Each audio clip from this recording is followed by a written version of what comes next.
I'll pause record. Thank you everyone so much for coming tonight. We're glad that you could make it to learn more about the Diocesan Immigration Ministries. We have a special guest here tonight who's more of a friend and partner with Holy Spirit.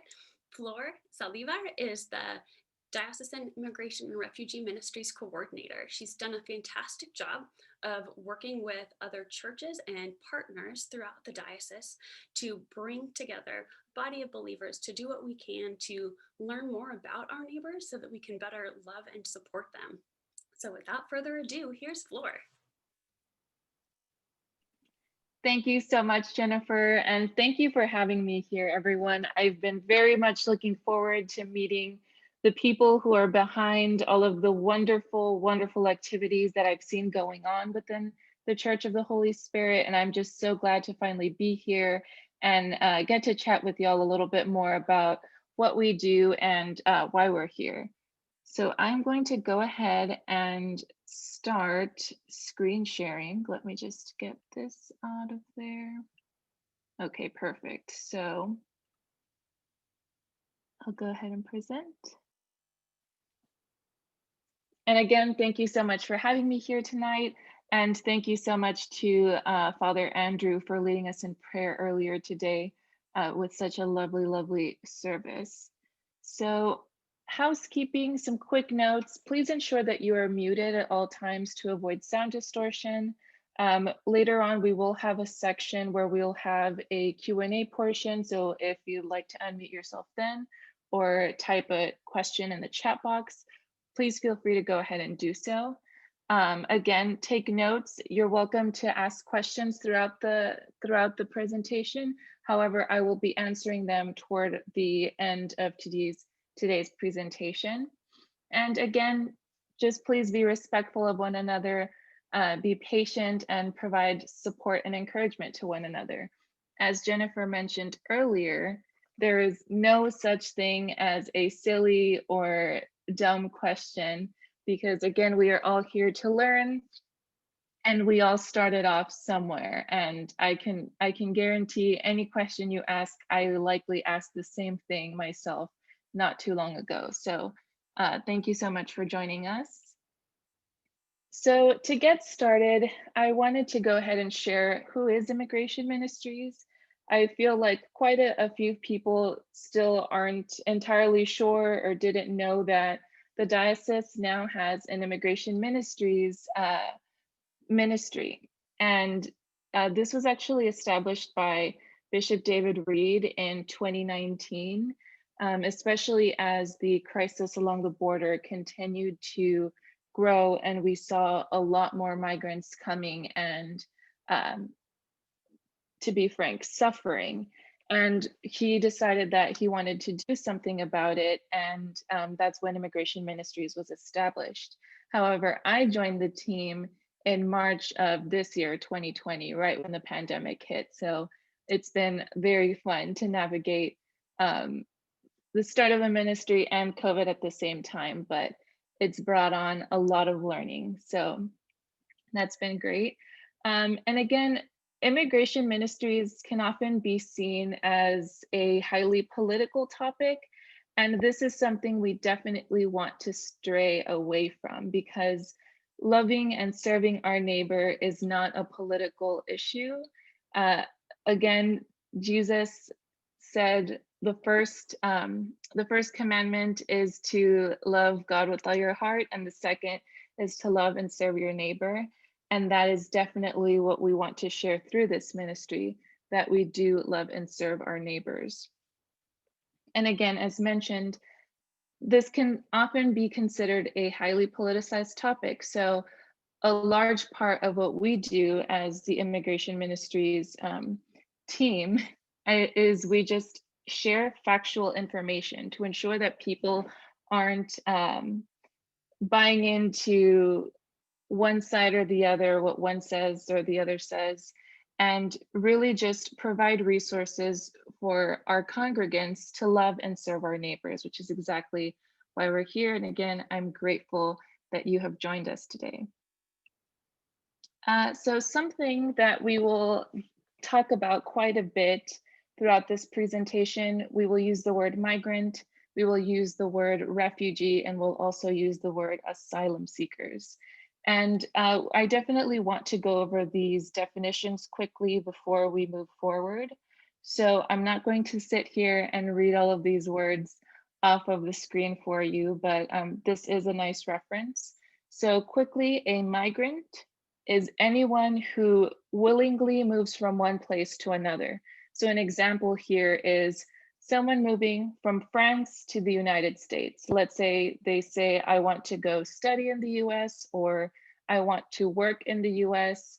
They have voluntarily chosen to move from one country to another. So that is considered migration, and that person would be considered a migrant. Now, refugees and asylum seekers often get confused because they are quite similar in a number of ways, but they're also different. So both groups have had to flee their country due to a well-founded fear of persecution, whether it be religion, race, nationality. Sometimes there are groups that are affiliated with certain political, anti-regime, war groups, those kinds of things. And so a lot of times asylum seekers and refugees are both having to flee their home countries. The difference, however, is that a refugee is granted refugee status by the United Nations. And to do this, your home country is working with the United Nations because they have understood that there is a problem in the country. And so they're trying to help their citizens leave and relocate. On the other hand, asylum seekers, they have not had that luxury, unfortunately. So their home country's government is either working or not working with the United Nations, but regardless, they are not granted official refugee status. And because the fear is so intense, and they very much fear that if they remain in their home countries, they will be unable to live there safely for another day or week. That forces them to flee immediately and seek asylum in a different country. So again, very similar, except for being granted a status by the United Nations.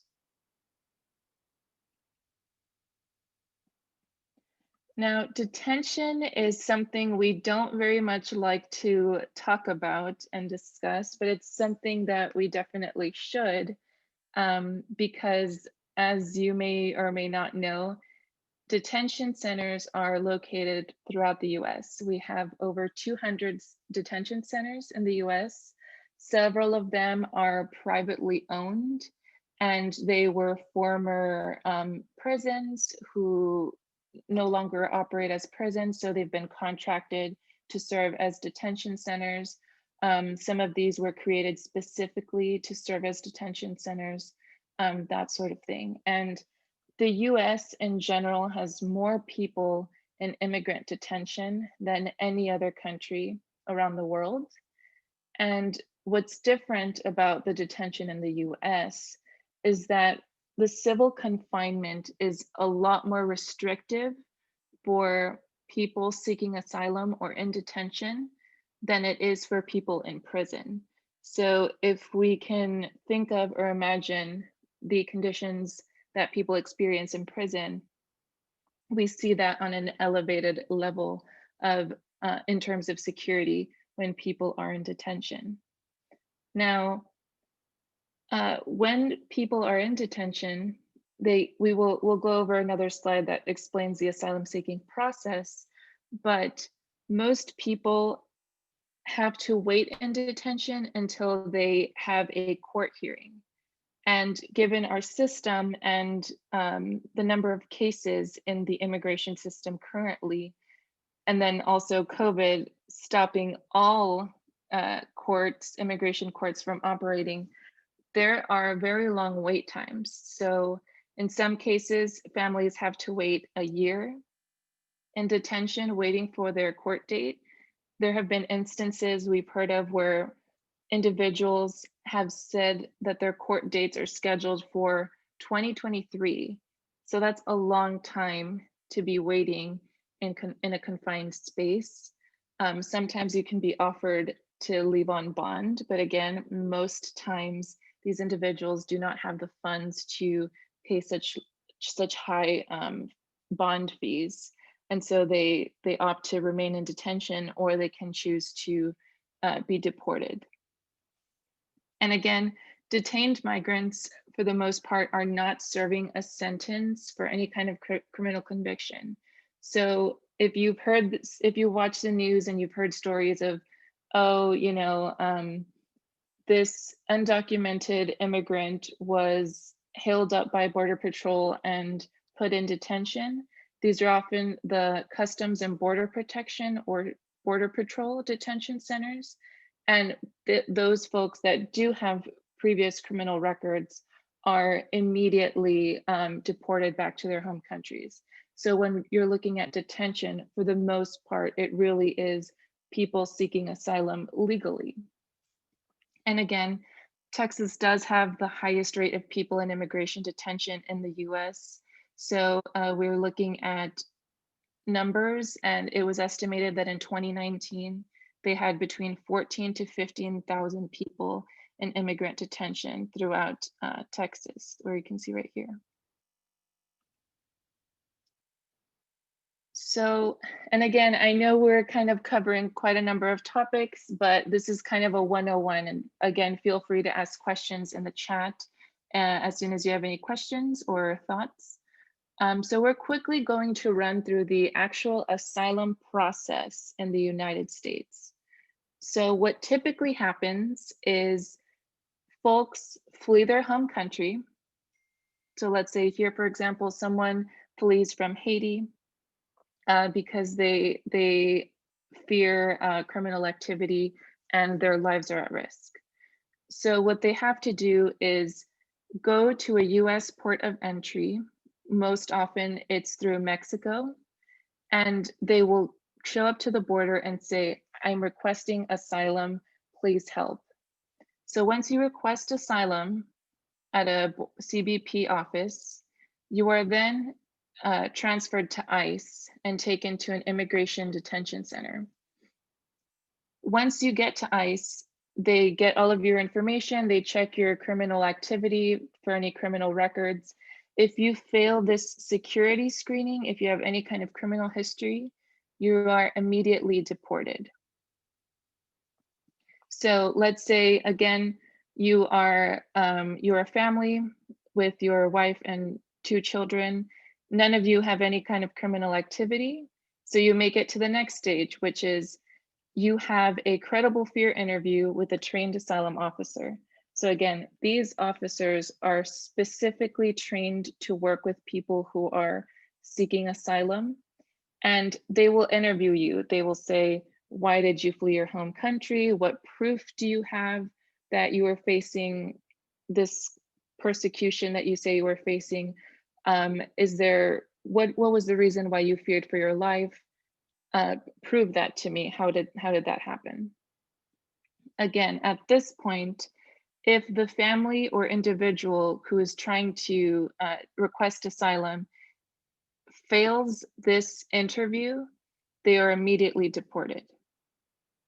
So again, it's already the second way you can get deported. So then let's say this family moves forward. Thank God, they've moved forward, they can request asylum. Then they're referred for a court date with an immigration judge, which can be set, again, typically they're set for a year from now. So that's quite a long time. And they can say, okay, you can pay a bond and you can be on parole until your court date that is coming a year from now. If they have the money, or if they're working with a nonprofit, they will be released from detention to await their hearing. Or if they are not working with the nonprofit that provides these services, if they don't have money, if they have no contacts in the US that can help them, they will remain in detention for that entire year while they wait for their court hearing. So that's, again, why we see so many people caught in this detention system. Now, a year passes. throughout this year, whether the family was released from detention or whether they remained in detention, they have to have some kind of evidence to prove their case in front of the judge and the court. So finally they say, I was, I was beat. This is my hospital record of where I received treatment. This is the police report stating that I was abused. They present all of this evidence, and then once they do that, their case can still be denied. So after all of this waiting, whether in detention or after being released, they can still be denied. And if they are denied again, they are deported. If they are granted asylum, congratulations, you have just been granted asylum. However, as we know, the percentage of families actually getting asylum granted to them is very, very small. And we specifically see this in the South. Texas overall has about a 20% asylum grant rate. Other states, it's a lot lower. Houston, for example, they have a 6 to 8% grant rate for asylum. And that's tough because also a lot of the individuals who do go through this entire process and do end up in court one day, 82 to 98% of them, so I know that's quite a big range, but 82 to 98% of them have no legal representation whatsoever. So they've had to endure this entire process not speaking the language. And again, oftentimes these folks will speak Spanish, they'll speak indigenous languages from their home countries. We've seen a lot of families from West Africa where they speak French and Portuguese, Lingala, other tribal languages. So that is very difficult to do and get up in front of a judge and state your case when you do not speak the language. Even when translators are provided, it is quite difficult. So that was detention. And I'm actually going to chat a little bit about what we do to provide support to these communities. So as you may or may not know, in late July, Bishop Reed and I established the Emergency Immigration Housing Fund. And what this does is that it provides short-term respite for families who are released from detention. So with COVID ever so present in detention centers, a lot of these families or individuals were being released from detention and they were being dropped off at Walmart parking lots. They were being dropped off in parking lots at random places throughout San Antonio. And again, these families and individuals don't speak English, so they had no way of asking for help or asking for directions. They often had no money, no access to cell phones or any of the items that they had when they came to the US. And we, the IWC, Sueños Sin Fronteras, several partner organizations heard about this and they said, how can this be?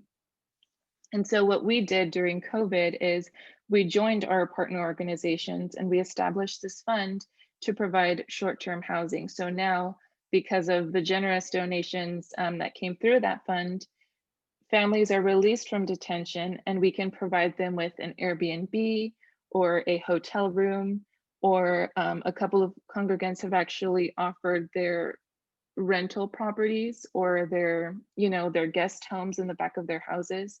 And so we're able to provide that short-term respite while they move forward to get to their family members in the US.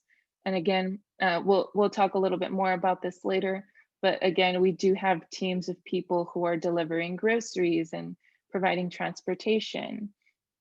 And another thing to note about this is that releases come in waves. So we never know if one family will be released one day or if 3 families will be released another day. There are times where for 2 weeks, no one is released. And actually about a month ago now, 28 9-month pregnant Haitian women and their children and husbands were all released at the same time. And there was suddenly a huge need to provide housing and provide groceries and all of the necessary items. And luckily, they all had sponsors and family members throughout the US, so they made their way to their families quite quickly. But again, we never know how many people will be released at one time. So moving on to the migrant protection protocols. This is something also known as the Remain in Mexico policy. And this is kind of what started creating a lot of awareness to the immigration situation going on at the border. So this was passed in 2019. And what it stated was that if you were coming to seek asylum in the United States from a Spanish-speaking country, so a lot of the folks from, Guatemala, El Salvador, Honduras, Venezuela, Cuba, all of these different countries, if you came from one of these countries, you had to pass a credible fear screening. So like we see over here, they're coming and requesting asylum. They had to pass the security screening, and then they had to pass a credible fear interview. Before, if they passed this credible fear interview, they were allowed to go to their families in the US and wait for their court date. But with this policy, if you came from a Spanish-speaking country, you were then forced to pass your credible fear screening and then wait in Mexico until your court hearing. So again, you pass this and then you have to wait in Mexico for your court hearing. So again, what happened is hundreds and thousands of people had absolutely nowhere to go.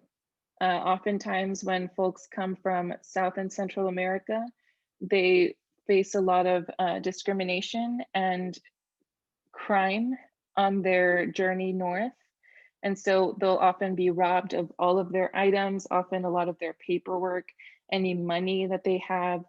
There are numerous stories of assault happening while they travel north to get to a US point of entry.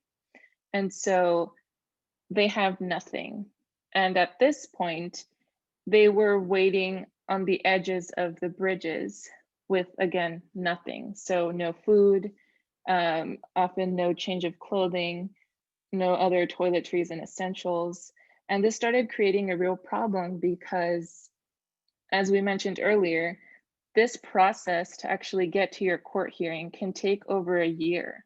In some cases, it's taking people 2 years. So imagine what you would do if you and your family were sitting on the edge of a bridge waiting for 2 years with nothing. And so also in these border towns, there's a lot of organized crime activity as well. And so again, a lot of the children and women especially that were sleeping on the sides of the bridge were facing a lot of, how to put it tactfully, they were experiencing a lot of assault, a lot of violence, and the rates of human trafficking were going up. So this created a lot of fear in people, and they just didn't know where to go, what to do. And so groups like Team Bronzeville, Senda de Vida, and a lot of these other organizations we hear about, they started providing umbrellas. It started simple. Umbrellas, where we'll take granola bars, we'll take sandwiches, we'll take food while they wait. And so that happened for, let's say, the first month, and then 1 month turned into 2, 2 months turned into 3, and now it's been a year and a half, and these folks would have still been waiting on the edges of the bridge. And so that's when slowly they started bringing in tents. And this is how the Matamoros tent encampment was formed, because again, these folks were just waiting on the side of the bridge. They said, well, if you're going to be here for a long time, might as well have somewhere comfortable to sleep. So that's how this 10 encampment came to be. There was one in Laredo. There are several along the Arizona, Mexico border, as well as San Diego, California, Tijuana. So these are found all over the border now because people have had to wait. And another thing that this caused was the unaccompanied children. So when this policy was put into place, the thing that this did not apply to was to unaccompanied children. So if you were a family seeking asylum and you passed your credible fear screening, you had to wait on the Mexican side of the border. But if you were an unaccompanied child, you did not have to wait on the Mexican side of the border. So what happened is slowly parents started getting desperate. Food was running out if humanitarian groups didn't come to help. And they said, my child is going to starve, or my child is sick and I have no way of providing any medical care. So what happened is a lot of these parents ended up deciding that they would rather have their child go to the US alone and be cared for than for them to wait with them with no knowledge of when they'd actually get to their court date. So that's when we started seeing the numbers of unaccompanied children skyrocket as well. And again, 82 to 98% of the folks who ever do get a court date do not have any legal representation. So that's something big to note. Now, when we're engaging in immigration ministries, it is very, very easy to say, okay, so Team Brownsville and Matamoros, they're living in tents. Okay, I get it, you know. I will write a $300 check and they can get 2 tents.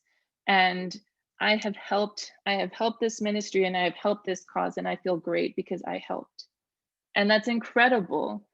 These donations are necessary, and these organizations and the people that it serves would be nowhere without these donations.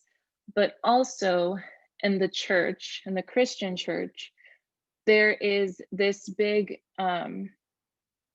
there's this big kind of separation where folks often engage in acts of charity rather than engaging in acts of solidarity.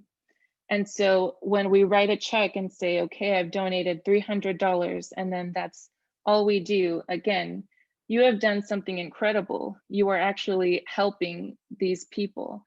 But now we need to follow that up with something else, because we're asked to love and serve our neighbors, right? So you just served our neighbors somehow.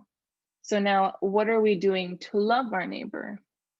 What are you doing to establish some sort of meaningful relationship? And I'm sure something you've heard of quite often is this notion of the white savior complex, which is, oh, I helped these people. Oh, these poor people, I can't believe what they've been through. Oh my goodness, I'm so glad I just did this act of kindness and I just helped these poor people. And again, that's a mindset we need to get ourselves out of, because these poor people, they are our equals. They are also children of God, and they were also created in God's image. And by saying these poor people, or let me help these people, automatically that is putting you at a higher place, in a more superior place than the people that we are helping. And that's something we need to keep in mind when we're doing and engaging in this kind of work, is that no, we are equals. We are all the children of God. We're just lending a hand, right? So something to keep in mind when you're engaging in any work moving forward is ask yourself, are you the hero in the story? If you are working in some kind of immigration related thing, let's say we have a big fundraiser for tents, and you you by yourself, you ask all your friends and family and you say, oh my goodness, we just raised $500. I'm going to send this over. And you feel really good about that because you're just like, wow, I just did that. But you just became the hero in that story because you were helping all of these people, right? You're just like, I did this. So keep that in mind. Are you the hero in the story? If you are, you should not be. Another thing is mission trips, and we see this very often in mission trips. And mission trips are not a bad thing, by the way. Mission trips are an incredible thing and a very selfless act, but it's also something we see in mission trips a lot, which is, oh, let me give you this. I feel so sorry for you that you're living in this terrible condition and this terrible situation. Let me give you this. Let me help you. Oh, you. And again, you're putting yourself at a place where you are higher than this other group of people. Money or not, wealth or not, materialistic things or not, that does not make you better or superior to them. So again, we need to keep ourselves at the same level. And then again, something to ask yourself when you're engaging in this kind of work is this a form of charity or am I seeking biblical justice? We have the quilt ministry going now, and that's incredible. These women are getting together or making quilts every day. That's a form of biblical justice, right? Because you are getting together and you are saying, these families that we are making quilts for are my neighbors, they're my siblings, they're the children of God as well. I'm seeking biblical justice by acknowledging that they're my fellow man, fellow human beings, and they deserve to be warm, and they deserve to have something nice to keep them, comfy at night. That's a form of biblical justice. That's an incredible act of service. A form of charity would be, I'm gonna go buy blankets because, someone said that they needed blankets, so let me just go donate 20 blankets and, great, I donated blankets. No, remember, what's the thought behind it? What's that special something that you're adding to it? Is whether it's a letter, whether it's additional prayer, what is it that you're doing to seek biblical justice? And then the last thing is avoid doing things to help people, because that's again another way where we're putting ourselves above others. So seek to empower. How can I empower these folks? You know what?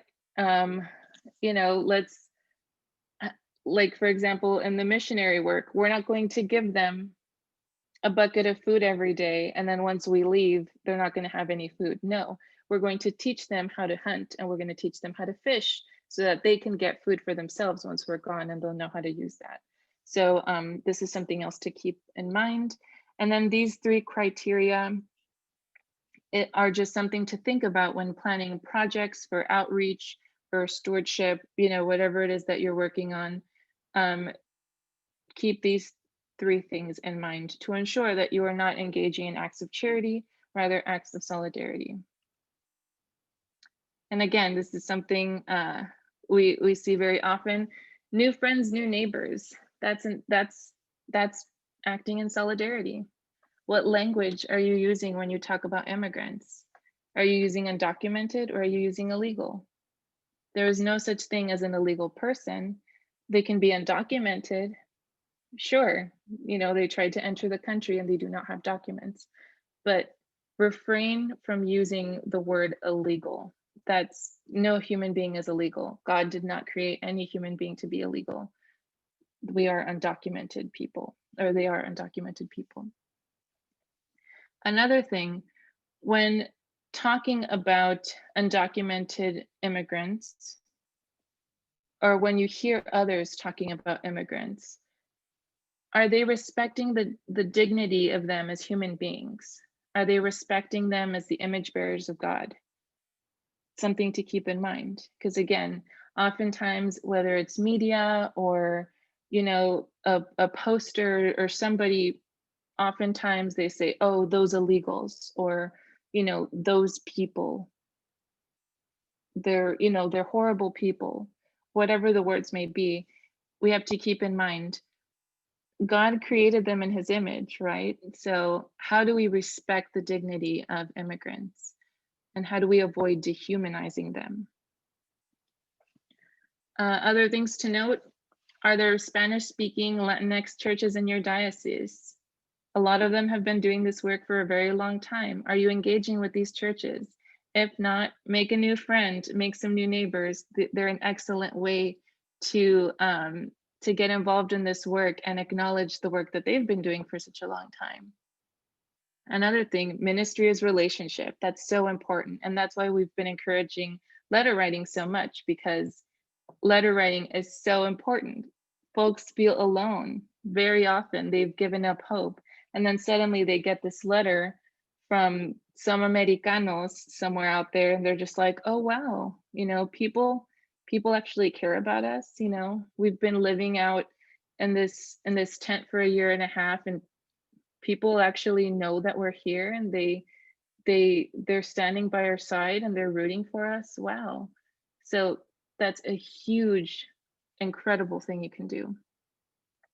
Again, treat one another as equals, because everyone has the ability to make their own decisions, and just be a good friend and neighbor, and take oppression seriously, because it's real.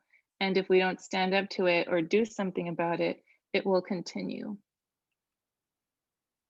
Now, I'd like to take a second for us to reflect very quickly. So I want you to fill in the blank. And if you'd like to share, please share the words that you fill in the blank with for this in the chat. And I'll give you all some minutes to think about these.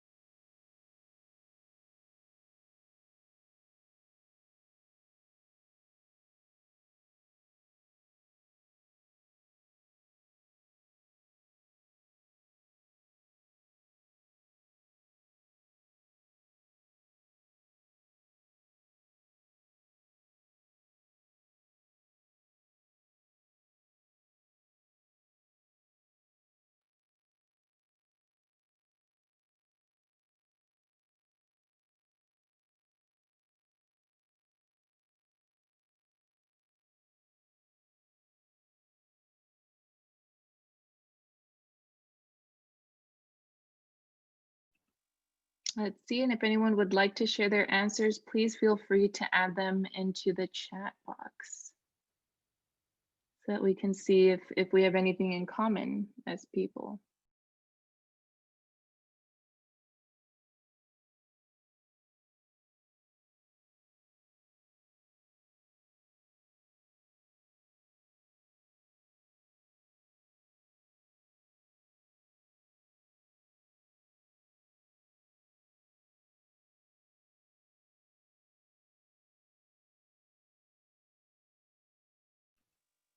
Okay, and so if you'd like to add your notes into the chat box, you are welcome to do so. But the questions are, in order for me to be able to live a good life, Nancy said, need to help others. Cheryl said, need to serve and love my neighbor. Beautiful.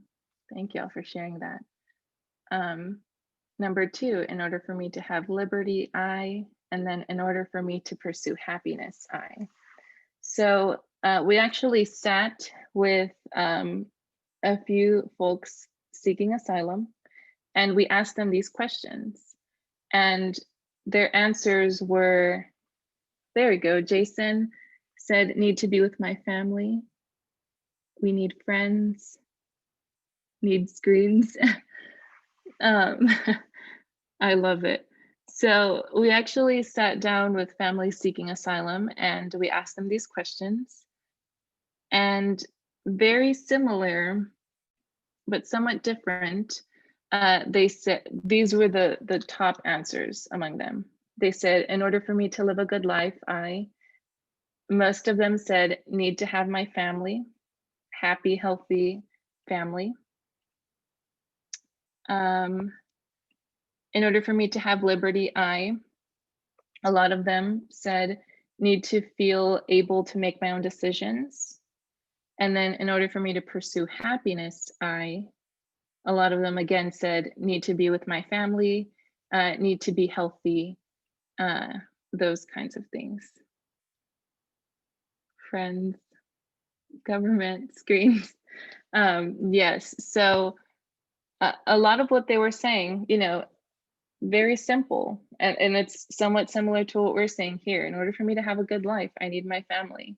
In order for me to have liberty, I need, my government to take care of me or to feel like I can do things that I choose to do. In order for me to pursue happiness, again, I need my health, I need family. And these were the most common answers that they had. And then when we look back, these are all things that they didn't have when they were in detention. So, in order for me to live a good life, they said family, they need their family. But when you're in detention, men, women, and children are all separated.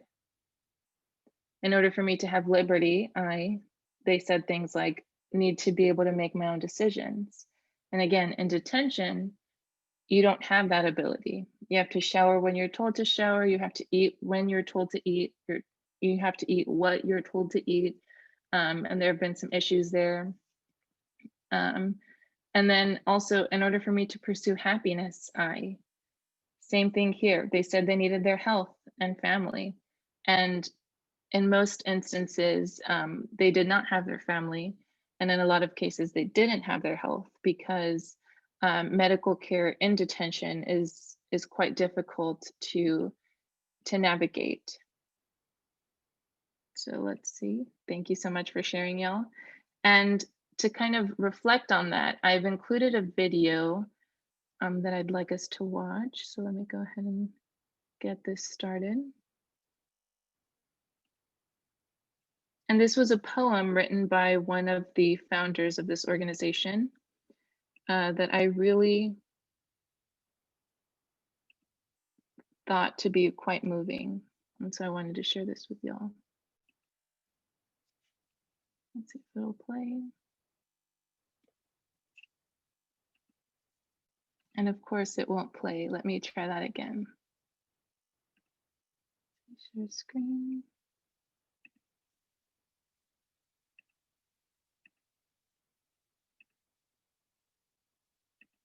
There we go.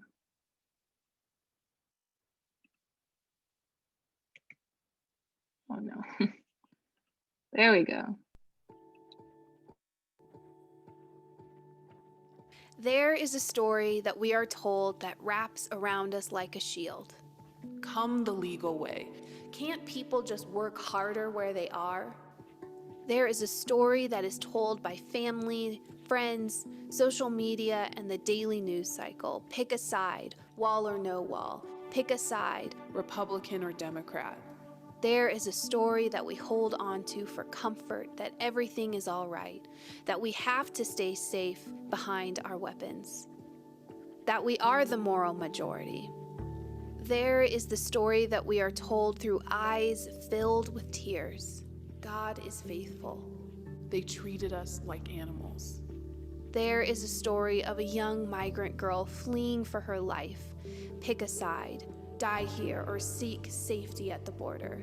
Pick a side. Corruption here or corruption there. There is a story that we must hear if we are to reckon with the truth. Everything is not all right. That injustice is happening at home and abroad. That we have not loved our neighbors well. There is a story that is bigger than all of us unfolding. Perhaps in the unraveling there lies a more tragic story, and a more beautiful story than we could have dared imagine from inside our safe narratives. Perhaps in the unraveling there is hope to move forward and to be a part of writing a different story of redemption. Perhaps in the unraveling there is a chance to be a part of writing the story that God is authoring, one of love, light, and liberty. May we be people who are willing to hear a narrative that is not native to our soil, but to our shared humanity. May we be willing to unravel, to be woven into a more beautiful world.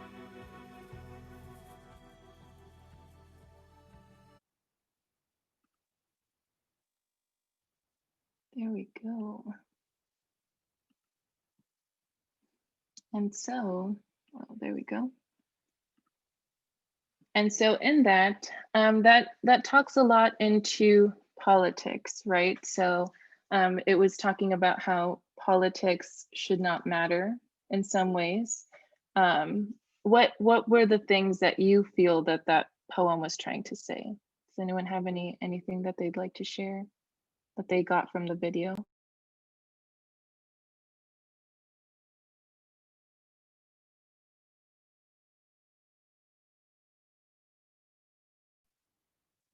And in case anyone's typing, I'll go ahead and chat for a second.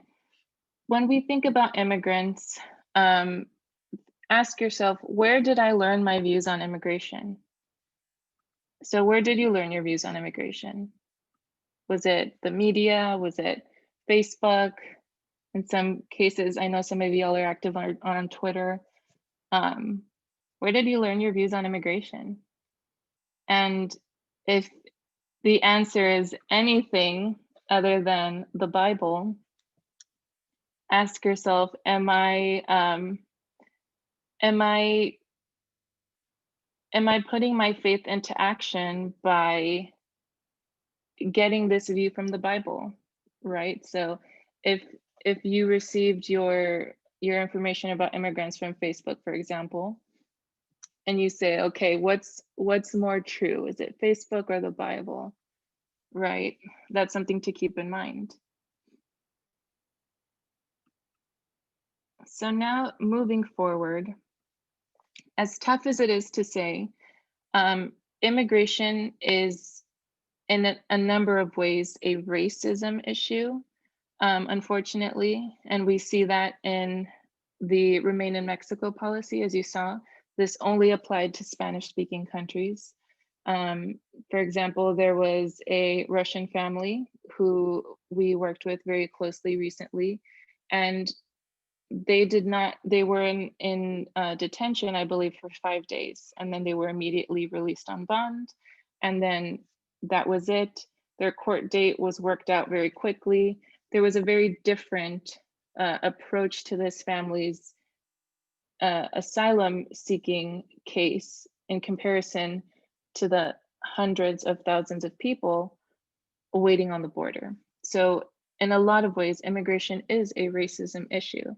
And so in talking about that, ask yourself, do you have any relationships with immigrants that are not transactional?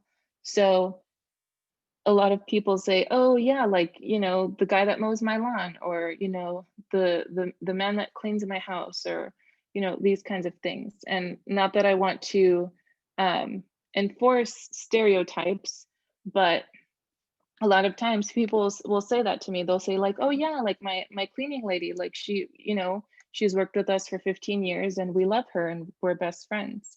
But think about it in terms of, is this a close relationship where you're seen as equals?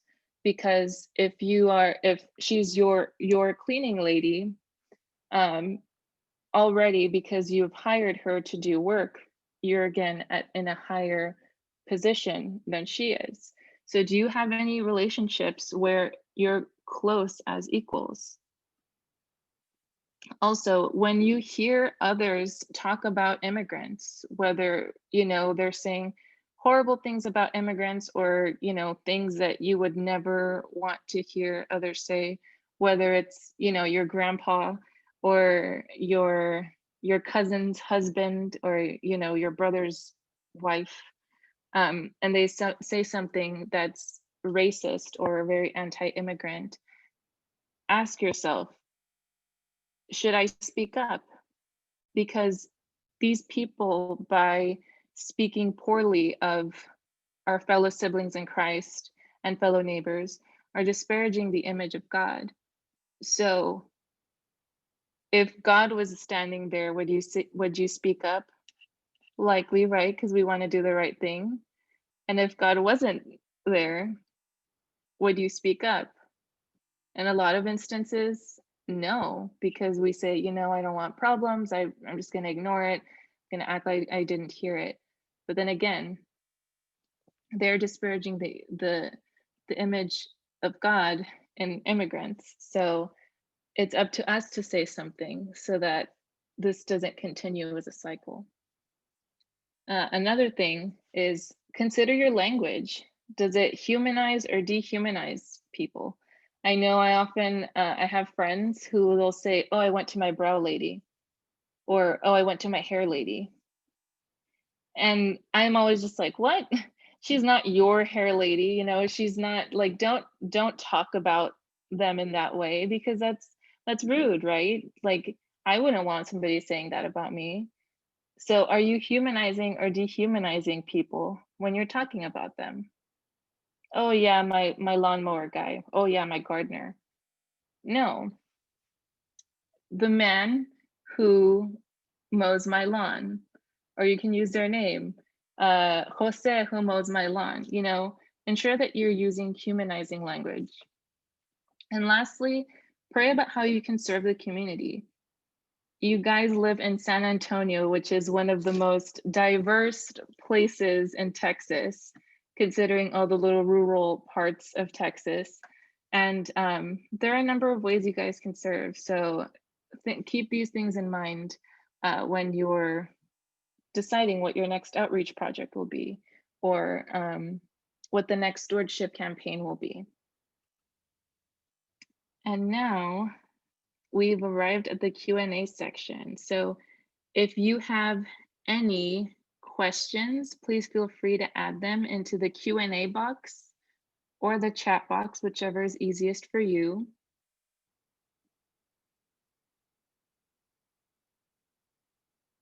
And feel free to ask questions. Again, there's no such thing as a silly question.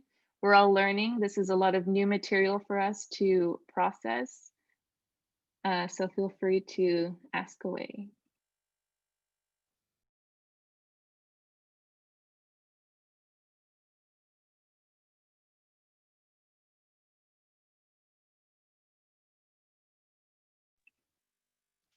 Beautiful. So Webet55 has asked, how do you locate people when they have been released?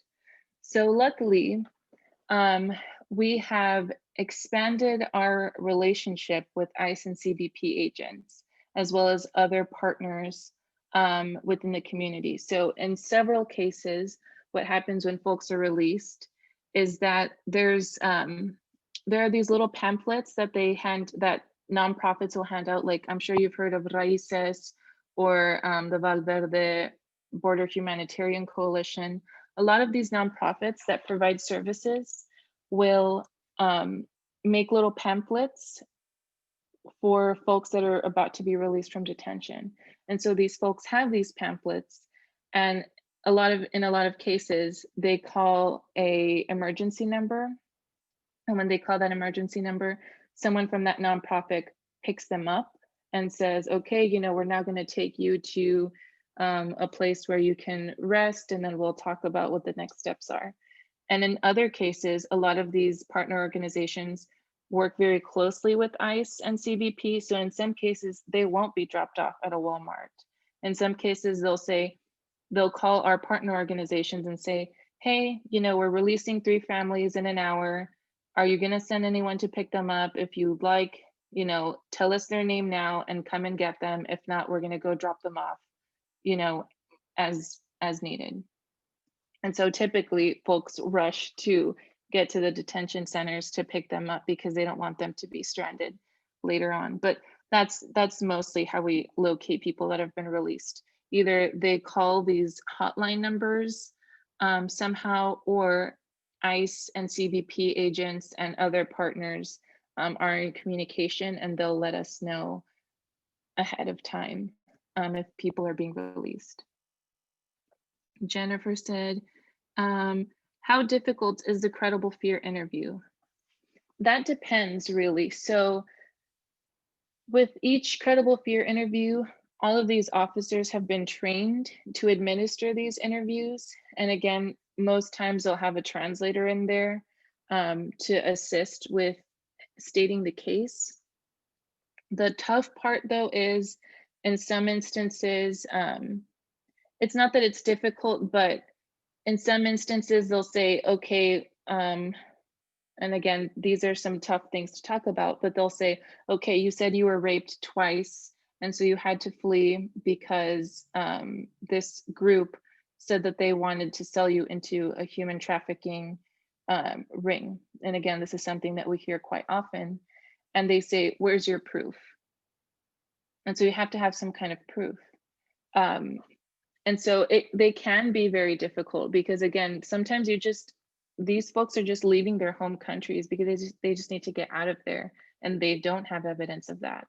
In other instances, they'll ask very specific questions like, you know, your husband beat you. Where did he hit you first? Was it the left or right side of the head? Those kinds of things. And that brings up a lot of trauma in the folks who have had to endure some of these things. So they can get very difficult emotionally. But really, it kind of just depends on the officer and what they're asking. They typically have a set list of things that they ask. But sometimes if they don't believe the story enough, they'll ask for more and more details. So that can get a little bit tricky. But it is quite difficult to pass that credible fear interview. And trust when I say, if they can deport you, they will deport you. Nancy asked, what should we ask of our congressmen and senators? That is an excellent point. Thank you so much. So advocating for policies and laws that will help people seeking asylum is the best thing to do. So write about your faith and your beliefs and the fact that people should be treated as human beings. And you can write those things down in a letter and send them to your congressmen and senators. You can also say, hey, I see that there's a bill coming very soon about whether or not MPP will be redacted or whether it'll be overturned. I ask that you please vote that MPP be overturned. Or if you don't know about every single policy that's coming out, say, I ask that you please vote in favor of a loving human being, just to be a loving human being. I ask that you don't oppress others, things like that. It can be very general, but the best thing you can ask is often more specific. And again, if you're not signed up for our newsletter, we do include a lot of these policies that are being passed in our newsletters. We'll share updates about some of the court orders and things like that. But those are some of the things that you can ask about. Beverly asks, what services does the diocese provide? Excellent question. So again, we do a lot of border ministry and post-detention support work. So right now, when families are released from detention, we work with several partner organizations, the IWC, Sueños Sin Fronteras, Raíces being among the most common ones we work with. And we provide short-term housing, so either a hotel or Airbnb for however long is needed until they can get to their family members. In some cases, a lot of these families that we've seen released actually are first generation, so they have no friends, no family in the country. And there are 17 federal, there's so many specifics, but there are 17 places throughout the US that are shelters for asylum seekers. But given the increase in COVID outbreaks and the increase in need for these long-term housing facilities, it's been very difficult to get anybody into these shelters. So in some cases, we'll have to house a family for 3 weeks because we find a sponsor for them. So another thing we do is we seek out sponsors and we train congregations to sponsor. So for example, I've been working very closely with a church called St. Christopher's in the Chicago area, because they're going to sponsor one of the families that was released from detention here that has no one in the US to go to. So we also provide that kind of support, sponsorship support. And then in terms of border ministries, we provide essentials to the folks at Senda de Vida and in the Matamoros encampment. So daily things like funds for food. We help donate for tents and other things that are needed, as well as a number of congregants who have come forward and said, we want to write letters, and they just send letters straight over there, and they provide kind of moral support. And then also a lot of the families that are being released from detention here, we ask them what they need the most, and a lot of them will say prayer. And so with St. Helena's in Burney, we actually organized a kind of blessing intimate prayer ceremony. So their curate and a volunteer from the immigration ministry team went to the asylum seeking families Airbnb, and they had a chat. They got to know each other a little bit. They prayed together. They provided some blessed blankets, and they shared their love. And the congregation had written notes in Portuguese for this family, and they gave them a whole bunch of letters of support from the congregants. So we're providing a number of resources, but also my biggest job is to provide resources to y'all to help you understand a little bit more about immigration and what the needs are, and help our congregations also serve the different groups of migrants and immigrants, because the more of us there are, the more we can do. Let's see. Another question was the Remain in Mexico policy an executive order or an act of Congress? So I can actually, I'm not 100% sure. I don't want to say executive order. That's what's coming to mind, but I don't want to say that without 100% knowing that answer. So let me double check for y'all. Let's see.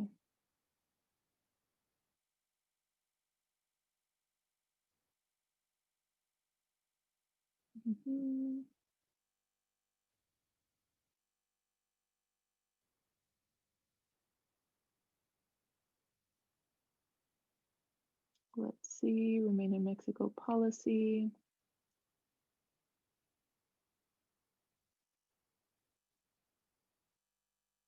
There we go. And I'm on the DHS website, so this should be accurate. So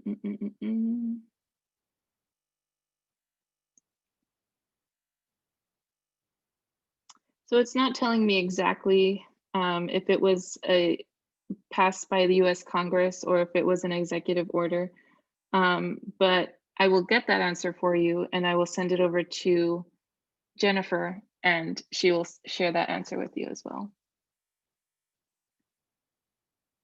Let's see. If you write a letter in English, will there be someone to translate? Good question. So the simple answer is no, but what we are encouraging folks to do is to write their letters, write whatever they want in their computer, and then copy paste it into Google Translate. And it'll immediately generate whatever you just typed out in the language needed. So whether it's Spanish or French or Portuguese, and you can just copy that down and write it in the letter. And it's not always going to be entirely grammatically correct, but you will always, folks always understand what you're trying to say, and they are so grateful for that. So that's the biggest recommendation, to use Google Translate. Also, Nancy asked that we repeat ways to connect with different immigrants. Yes, so I will, in the next slide, I'll be sharing another couple of ways, and you'll be able to see them. So stay tuned for that. Beverly, how many staff do you have? I love this question. So it is me. It is just me right now.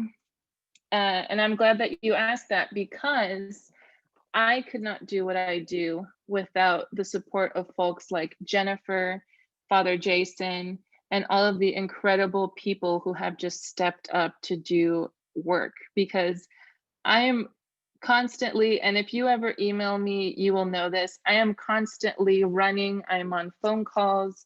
I'll get a call. I've received calls at 3 a.m. numerous times saying, okay, mom Melissa is going into labor. What do we do? What do we do? What doctor do we go to? Oh my gosh, where do we go? And so without folks like Jennifer and Jason and Father Jason and all of the other incredible congregants and congregations that have stepped forward to help, I could not do anything. So thank y'all for what you do. Let's see. Next question. Okay, perfect. So are there any other questions before I move forward with ways you can engage, help, and connect?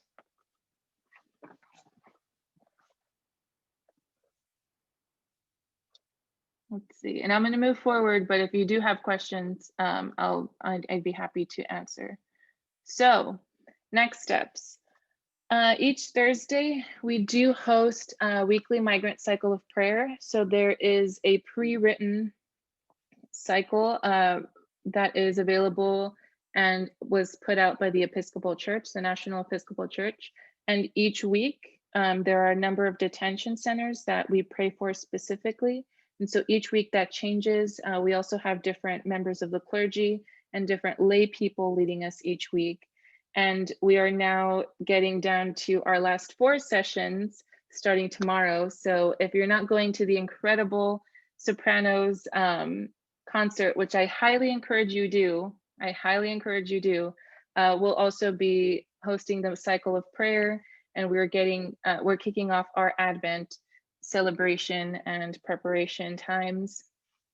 And I will go ahead and share this link for y'all in the chat box to register if you are interested.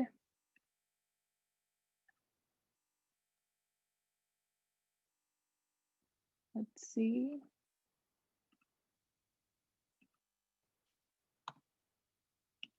So that is, there we go. Another thing is at least I hope, I haven't even asked this, but my hope is that there will be a immigration ministry team at Holy Spirit. And, you know, just folks that say, you know, once a month, let's get together on Zoom and play some Elvis Presley and write some beautiful notes of love and encouragement to our neighbors.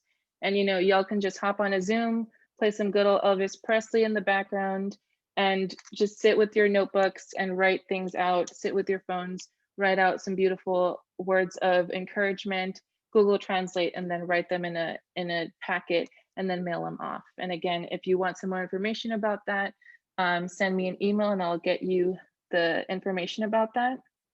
But also, if Cheryl, do we have an immigration ministry team? I believe we don't yet, but that might change depending on y'all's level of interest. And then again, if y'all wanted to do some of the other activities I'll mention in a bit, that would be awesome. And again, Immigration Ministries newsletter information is also in the chat box. So subscribe if you are not. As I mentioned, when laws are changing, policies are being introduced, things like that, that will be in the newsletter, as well as any information on how to serve as well. So now volunteer and service opportunities. So these are some of the bigger points back to Nancy's earlier question of how can we get involved? So one is join the San Antonio Emergency Housing Task Force. So this task force has been in the process of being created for quite some time now, but then I was advised to wait until after the election, and then I was advised to wait until after Thanksgiving.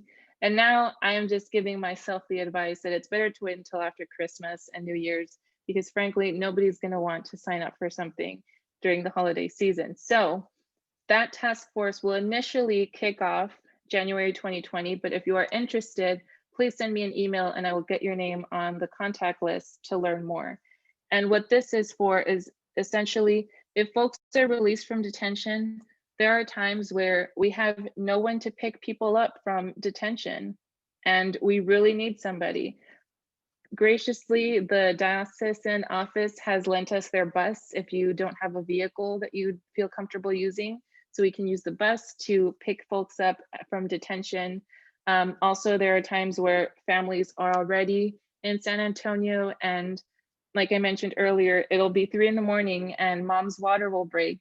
and we need to get her to a hospital. So if you'd like to be on the transportation team, that'd be an outstanding way to help. Another way to help is to be on the grocery team, grocery and hospitality team. There are times where a family will be staying with us for 3 weeks or a month and their groceries run out and we need to provide groceries again. So if you feel comfortable going to an HEB or local store and dropping off the groceries outside of an Airbnb's front door with no contact, that's another option for you if you're interested in that. And finally, medical and legal services. So if you or your family or friends, if any of them are doctors or lawyers and you think that they would be interested in helping, let us know, because as you know, a lot of the folks that we serve do not have health care. And while there is a way for them to be provided emergency health care, like in the case of a birth, sometimes, if Maria breaks her ankle, it's very difficult to find medical care for her. So if you know of anyone, whether it's a dentist or, I don't know, a podiatrist, any kind of doctors you know that you think would like to donate a service, let us know. We're not going to be calling them constantly and saying, hey, please do all of these services for free. But in case of emergencies, that would be so helpful. Same thing with lawyers. Even if they're not immigration attorneys, sometimes we just need help looking closely at contracts, and that would be so helpful. So again, send me an email if you know of anyone.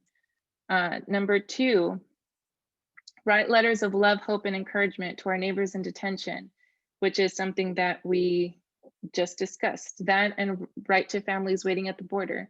So the processes are a little bit different. So if you write a letter to someone in detention, you will have to contribute to their commissary fund because they are not able to write a letter back to you unless they have money in their commissary fund. So typically folks will donate like $5 to their commissary fund, and then they can send and they can receive and send a letter back to you. And again, we highly recommend using Google Translate. And these are some of the most in-demand languages, as mentioned previously. Another thing, if you want to write letters of love, hope, and encouragement to families waiting at the border, also send me an email and I will get you the address to send those over.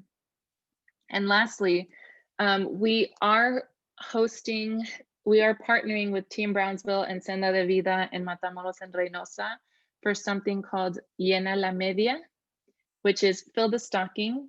And we are asking for stocking donations. So and I know that, with COVID kicking up again, it's not the best idea to get together right now. But if you want to go to the Dollar Tree and buy a stocking and fill it with socks and goodies and some of the other things that have been requested and just some toys, some candy, that would be so incredibly appreciated. And you can send me an email to get some more information about that as well, because we are trying to get at least 400 children some kind of Christmas present, and it would be so great to actually have enough presents for everyone. And if you don't want to mail them, I will be coming up to San Antonio to meet with Bishop, the great Bishop David Reed, and planning for the Diocesan Council in February. So I will be in town December 2nd. And if you'd like to drop those stockings off at the diocesan office, please feel free to do so. And I will literally drive to Brownsville and Reynosa and drop them off to their respective organizations, and then they'll deliver them that way as well. Let's see. In general, let's see. Okay, there we go. If you want to be part of the Holy Spirit Immigration Ministry team, please email Jennifer. Yes, the email is right there, holyspirit@sentbythespirit.org. And please do, even if you have just a little bit of interest, do it. You'll be happy you did. This is such a great time now that we're kind of getting locked up again with COVID. It's such a great time to extend out a loving and helping hand. So this is a great time to really get involved. And Jose also said we could use more volunteers in the quilt ministry. I don't know if they're teaching folks how to do these things, but if you don't know and they're teaching, I recommend you do that also. I would love to learn that. And last question is, in general, what info is in the newsletter? So in the newsletter, as mentioned, we share typically just any events that are going on that you should be aware of, whether it's a webinar to learn a little bit more about what's going on, or a Bible study. There's a book study going on right now. You learn about the migrant cycle of prayer. There's an education corner where each week you learn about a different topic. We share resources to learn a little bit more about immigration. We also share information about, for example, EMM is having a prayer vigil coming up. So that's something that's in this week's Immigration Ministries newsletter. And then there's also a couple, we typically only do about 4 news articles, and these are like AP News, PBS News, like all of the factual news sites. And we typically share information that is relevant to immigration ministries. So whether there's a policy that's soon to be passed, or for example, Mexico is no longer putting children in detention centers anymore on recommendation of the UN. So that's something that we shared this week. So you can expect to see things like that, and also calls for action. If we have, another 10 families that have been released from detention, we're going to start putting in there, hey, we have 10 families who are released, who can volunteer to help with X, Y, and Z. So that's a great way to also get involved. And I think my throat is dry, and I think I just chatted your ears off. So if there are no more questions, I'll let y'all go, but thank you so much for joining me tonight. It's been an absolute pleasure. I'm so grateful that, you made the time to be here, and that you've been so interested in learning more. And again, thank you so much to Jennifer and Father Jason for the opportunity to come chat with y'all, and for all of the outstanding work that they've been doing this entire time with the quilts and the prayer shawls and all of the incredible donations. So thank y'all so much for all of your work. And I hope to see y'all soon. And I hope that we get an immigration ministry team going at Holy Spirit, hopefully, if the Lord moves you. Wonderful. Thank you so much, everyone. Thank you, Flor, for taking your time this evening to do this. It's been very educational and informative, and you can tell I've been running my hands through my hair in the midst of all this. So it's I just realized that. All is good, no problem. Wonderful. Well, thank you so much, y'all. I'll see you soon. All right, thank you. Thank you, Jen. Thank y'all. Thank you all for joining us. Thank y'all. Thank you so much, Flor. Have a good night. Thank you. Good night, y'all.